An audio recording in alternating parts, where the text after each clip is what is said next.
So Marvel Studios had a bit of an interesting year in 2025, releasing 3 theatrical projects that were ranging in quality and also ranging in box office results, and the Disney Plus stuff seemed to take a little bit of a back seat. Going into 2026, however, Marvel are kind of coming out in full force again, I feel, because while we may only be getting 2 theatrically released projects and a handful of Disney Plus projects, the ones that we're getting this year are not only heavy hitters, but most of these projects are a part of the new regime at Marvel Studios that came into place a couple of years ago, where Bob Chapek had left the company and Bob Iger had been reinstated. So we seem to have perhaps good times ahead of us at Marvel Studios for 2026. So similarly to what I did with my DC preview video, I want to take a look ahead at Marvel Studios for 2026, talk about each project that we have that is 100% confirmed for this year, and talk about when I think they might be coming out, what I think they're going to be, and how I think they're going to perform with us as fans. So starting off on the 27th of January, so this is literally less than a week away, which is why I wanted to get this video out sooner rather than later, is Wonder Man on Disney Plus. Now, this is a series that has been a long time coming. A lot of discussion and theories around this show have been going on for many, many years. We've heard about this project kind of being in the works for probably around 4 or 5 years at this point. So the fact that it's finally here and we're actually getting, promotion and trailers for it is quite surreal.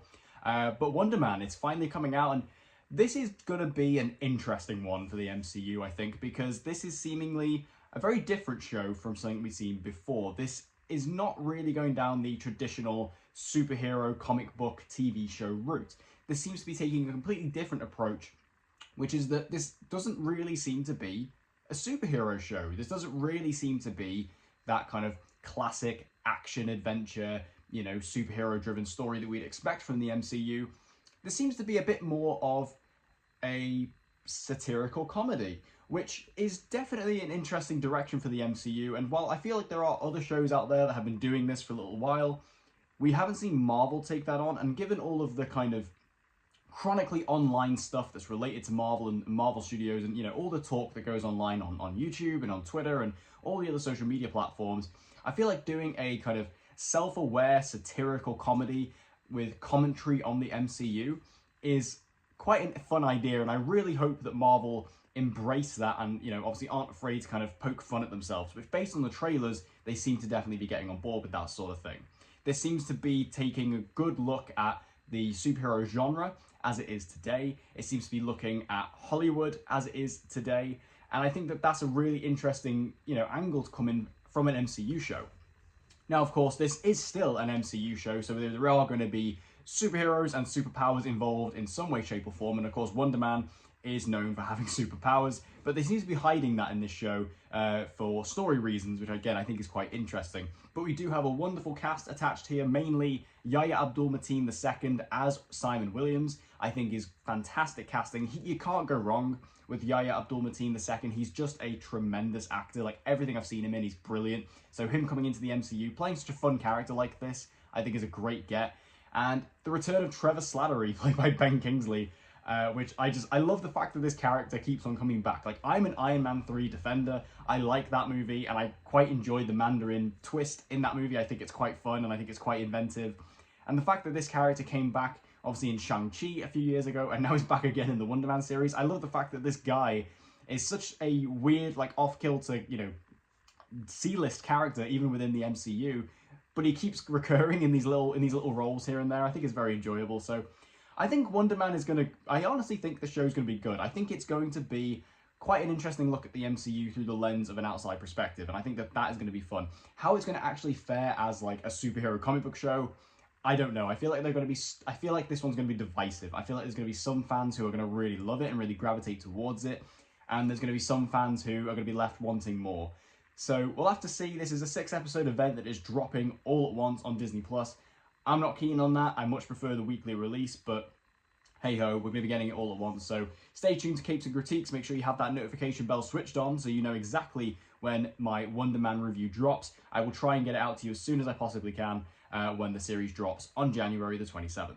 Now, I'm trying to do these roughly in order because a lot of these don't have confirmed release dates. We just know they're in 2026. So some of these, might be slightly out of order when it comes to it, but bear with me.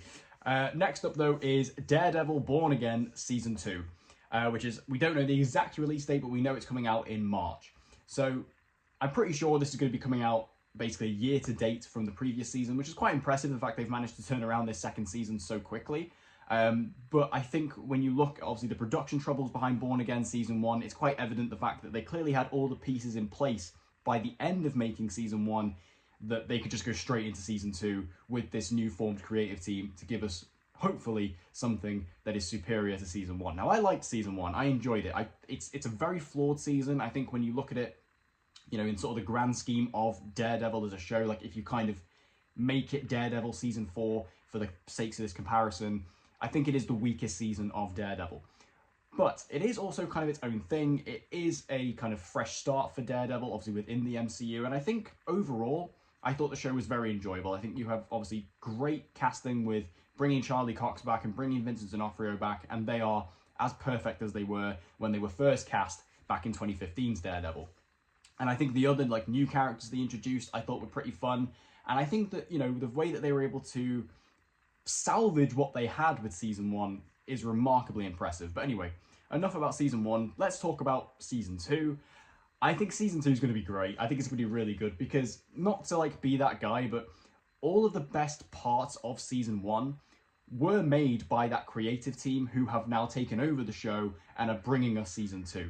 So when you look at like the high quality from episodes 1, 2, 7, 8, and 9, like those episodes were primarily created by this new creative team. So the fact that they're bringing us the entirety of Season 2 is just great news. Like that's really exciting.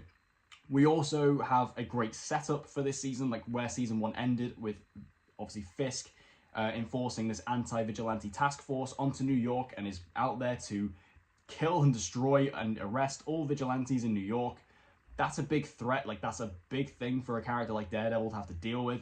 And we see obviously the little team he's assembled at the end. And I presume, I imagine there's going to be a few more members of that team that we're going to meet in this season. Primarily Jessica Jones, played by Kristen Ritter. She is confirmed to return for this season, and I cannot wait to see her again.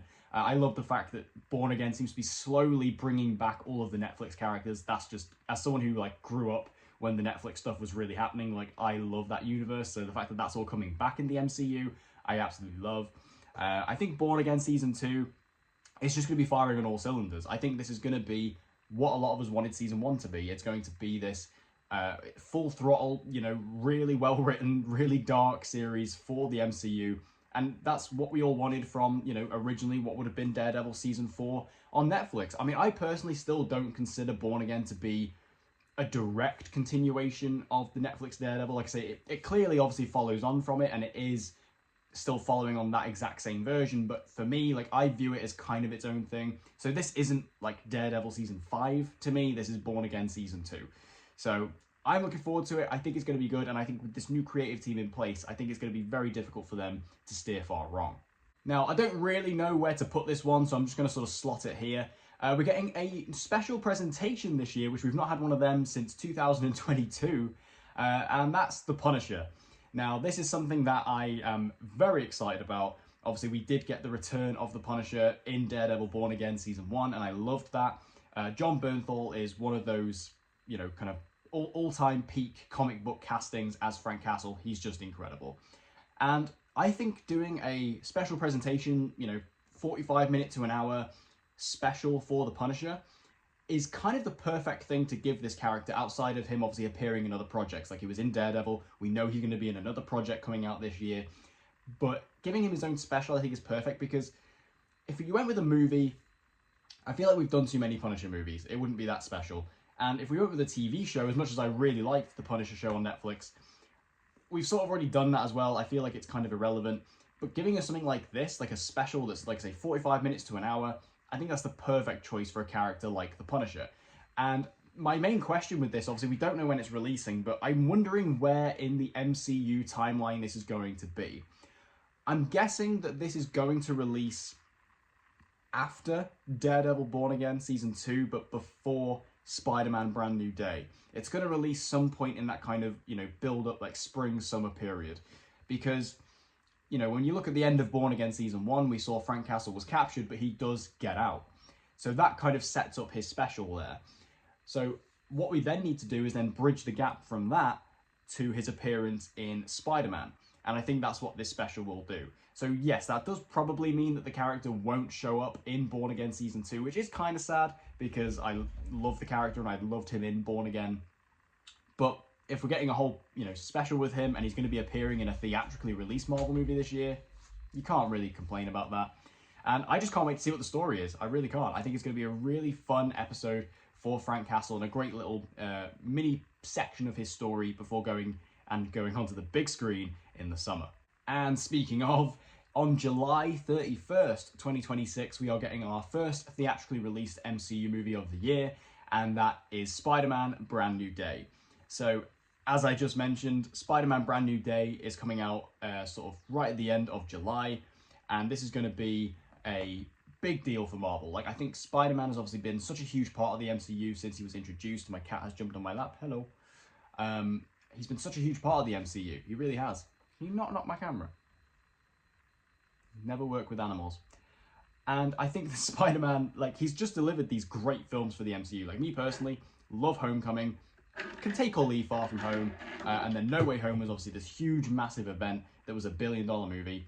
And I think we could pretty much guarantee that this movie is going to be a big money maker for Marvel. Now, in terms of the story, this could really go any way. Of course, we know No Way Home ends with Peter Parker giving up his identity. People don't know who Peter Parker is anymore, and that puts him in an interesting spot for this film. We also know some really interesting castings for this. We know, as I said, John Bernthal as the Punisher is going to be in the movie.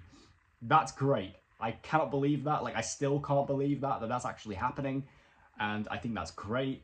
We know that Mark Ruffalo is in the movie as Bruce Banner / the Hulk, so again, that's really cool. We haven't seen the Hulk in a while, so let's see what he's doing with him. We also know that Stranger Things star Sadie Sink has been cast in the movie in quite a major role. Her role has currently been disclosed. We don't know who she's playing, whether she's going to be playing a villain or a love interest or maybe a bit of both. We don't know. There's just so much going on in this movie that it almost seems a little bit overstuffed, because they also announced that Matt Gargan is going to be coming back in this as the Scorpion. So they're bringing back the Scorpion, kind of tying in that post-credit scene from Homecoming back in 2017.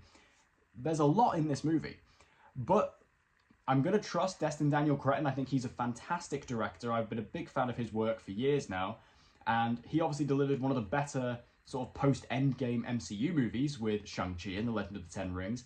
He's a great creative, and I think he's going to do a good job of handling this. I think he's a good choice for Spider-Man. I cannot wait to see the action scenes, because that's one thing that Shang-Chi really excelled at, was his action scenes. I think this is going to be fun. I think it's going to be good. Is this going to be the same event level movie that something like No Way Home was? No, obviously not. This isn't going to be quite the same level of that. But if this can deliver something a bit more along the lines of Homecoming, where it's a slightly more smaller scale but personal and fun movie, I'm down for that. And that's where I feel like Spider-Man needs to be at this point in the MCU. And I guess my final question with the film would be, is this going to lead into Doomsday? You would have to presume that it would lead into Doomsday in some way, shape, or form. Of course, Tom Holland hasn't been announced to be a part of the cast of Doomsday, but maybe they are trying to hide something, because obviously they don't want to spoil this movie, which is coming out first. I don't know. But I think, we've got to keep our eyes on Spider-Man. We should be getting our first look at the movie, hopefully sometime soon. I will be talking about the trailer when it drops, so make sure you stay tuned for that. And also coming out in the summer of 2026, we have X-Men 97 Season 2. Now, I'm not going to spend as much time on this one, purely for the fact of I'm not the biggest lover of the X-Men animated series or anything like that, but I did really enjoy X-Men 97. I thought it was really well done. I loved the animation style, I loved the story, and I loved how much justice it actually brought the characters of the X-Men to the kind of general audience, because I think a lot of people obviously have just kind of known the X-Men from the Fox movies over the years, and as great as the Fox movies were, and as so much nostalgia and love we all have for them, they weren't the comic accurate versions of the X-Men that many of us grew up with and loved. Whereas X-Men 97, obviously following on from the animated series, is very much that. I loved the story of season 1. I was surprised how much it grabbed me. I was surprised how emotional it was and how raw it was. And I'm looking forward to season 2 just for more of that. Again, I don't really have that much to say about it. I'm not the most well-versed person when it comes to this kind of universe and this lore. But I really did enjoy X-Men 97, and I'm looking forward to season 2. And scheduled for fall of 2026, we have Your Friendly Neighborhood Spider-Man Season 2. This was, of course, Marvel's other sort of big animated series they have going on at the moment, which is their animated Spider-Man show. And this was one of the biggest surprises for me last year. I remember the show being announced as obviously being like an MCU prequel, and I thought, okay, that's quite cool, that's quite interesting. And then it was announced that it's not attached to the MCU, it's its own thing, which did make me back up a bit and be like, oh, I don't know. But the show then came out, and I thought, you know what? This is great. This is really good stuff. Again, kind of similar to X-Men 97. I don't have as much to say about it. It was just great. Like, it was just really good. I was a big fan of the animation style, which I know a lot of people weren't. I personally was. I thought it did take me like an episode or two to adjust to it, but once I had, I really fell for it. I love the fact that this is such a fresh take on Spider-Man. Like, all of the supporting characters in this are characters who have never been done in like a Spider-Man movie or a major Spider-Man TV series, anything like that. Same with the villains. Like, Scorpion was obviously done really well here. The origin story for Tombstone is fantastic here. There's just so much great stuff going on, and the casting of Norman Osborn in this series, Coleman Domingo, like, what a choice, what a get. And honestly, I kind of hope that when we maybe get to Norman Osborn in the MCU live action, I kind of want him to play him in live action. He could easily do it. I just think the show was shockingly good. Like, there was no need for it to kind of hit as hard as it did. I didn't expect it to, but I remember just walking away from it thinking, what a nice surprise. Now, this next one does not have an indication on release date whatsoever. We just know it's coming out this year at some point. I'm guessing towards the fall, but I could be wrong. And that's Vision Quest. Now, Vision Quest is an interesting one because I think that a lot of people still don't know that this show is happening. A lot of people don't really care about it. And I get it, you know, like, this does kind of feel like one of those shows that we would have got greenlit a few years ago, where it's focusing on a character who doesn't really need their own show, but they need content on Disney Plus, so they're going to put one out. But I will say, I think Vision Quest could be really good, purely for the fact of this is going to be acting as the third part of the unofficial WandaVision Disney Plus trilogy. And that, of course, consists of WandaVision from 2021, which I loved. I still think to this day is it was the first Disney Plus series from Marvel. I still think it's one of the best. That was followed up by Agatha in 2024, which I thought was brilliant. It was so underutilized and it was so underwatched. Like, if you haven't seen Agatha, please watch it. It's so good. And now we're getting Vision Quest, which kind of is going to be tying off that whole story. And I'm really looking forward to this because this seems to be bringing in a couple of different elements of the MCU that haven't been touched for a while. Mainly, this is going to be bringing in a lot of characters that are related to Iron Man. And obviously, you would have thought, you know, in the last year, we got Ironheart on Disney Plus, and a lot of people thought that was going to be kind of like the Iron Man-esque TV show, and it kind of wasn't. Like, it was just its own thing, really. This is bringing in characters like all of Tony Stark's little robots, but they're going to be played by real people in this series, and that's such a fun idea. Obviously, Vision is heavily tied to Tony Stark in the MCU, so there's going to be natural connections there. And this is also going to be introducing Tommy into the MCU as well as an adult, which is, of course, the second of Wanda's kids. Obviously, we saw in Agatha, we got the grown-up version of Wiccan, and now we're going to be getting Speed in Vision Quest. And I'm very excited to see where this, because I feel like this is building to something. I'm not sure what. I don't know if this is like Young Avengers Champions coded, or if this is going to be its own thing entirely. Is this going to come into play in Doomsday? I don't know. But I think that this is going to be a really fun series that's going to surprise a lot of people. And also Ultron is coming back in this as well, played by James Spader, which is great news because Ultron was a really good character, but he just didn't get enough time to shine in that movie. And he was obviously like a one-and-done Marvel villain, like so many are. So giving him kind of like a second lease of life in this Disney Plus series, I'm looking forward to. There was also a rumor as well that apparently Chris Pratt is going to be in this as Star-Lord. Take that with a grain of salt.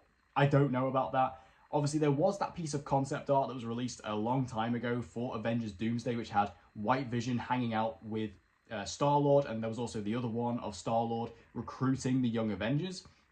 Maybe that's what's going on. Like, maybe that is going to happen here, and maybe that piece of concept art is actually going to come into fruition.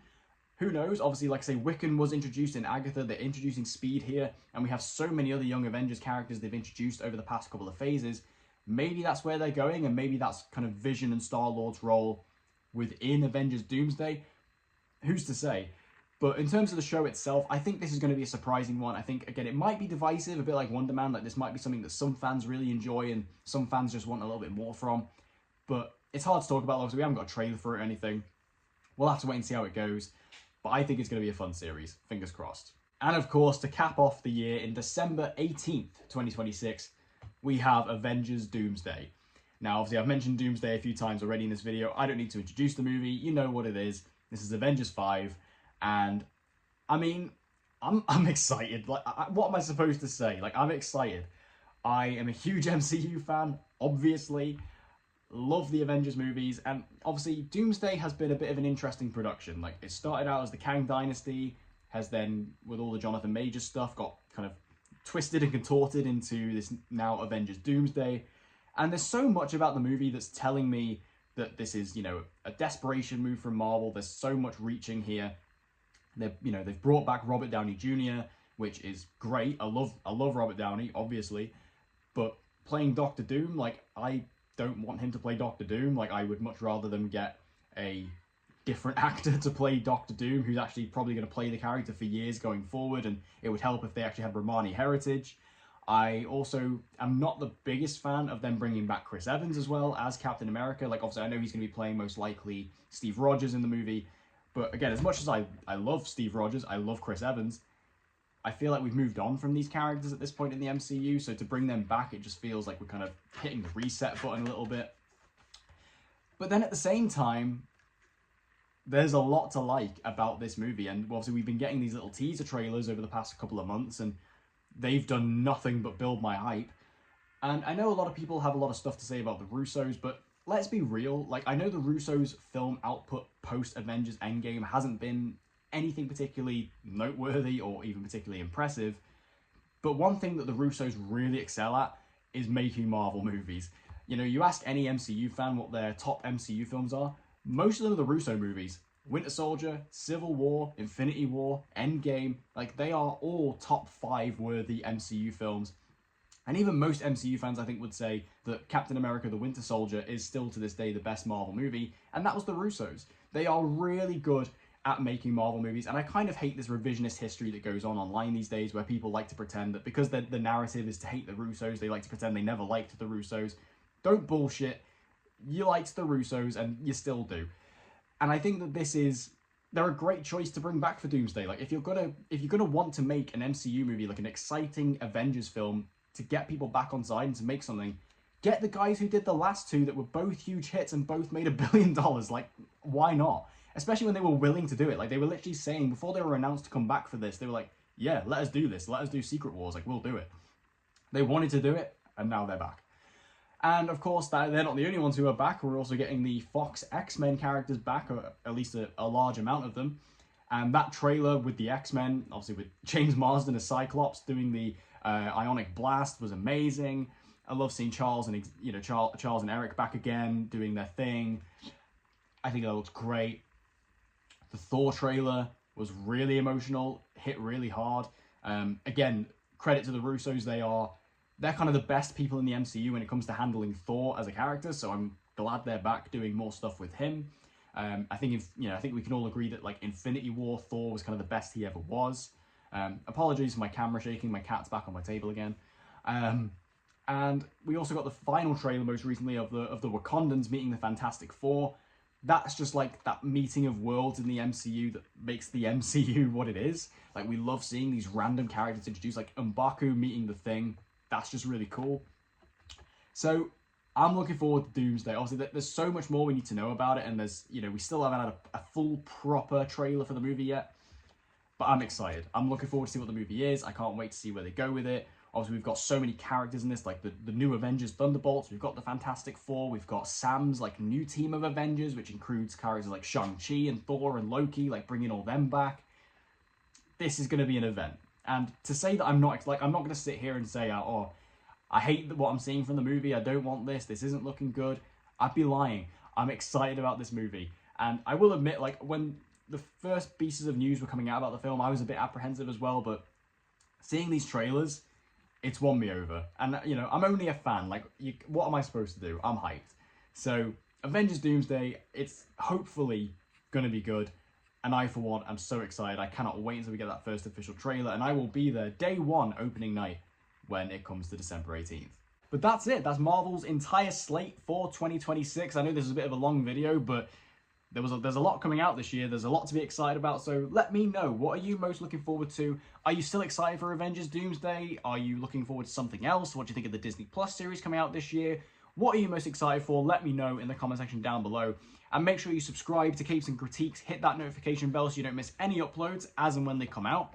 Of course, everything we spoke about today is going to have trailers, reviews, breakdowns, everything. And that'll be covered here on Capes and Critiques. So make sure you don't miss it. And with all that said and all that out of the way, I hope to see you guys again in my next video.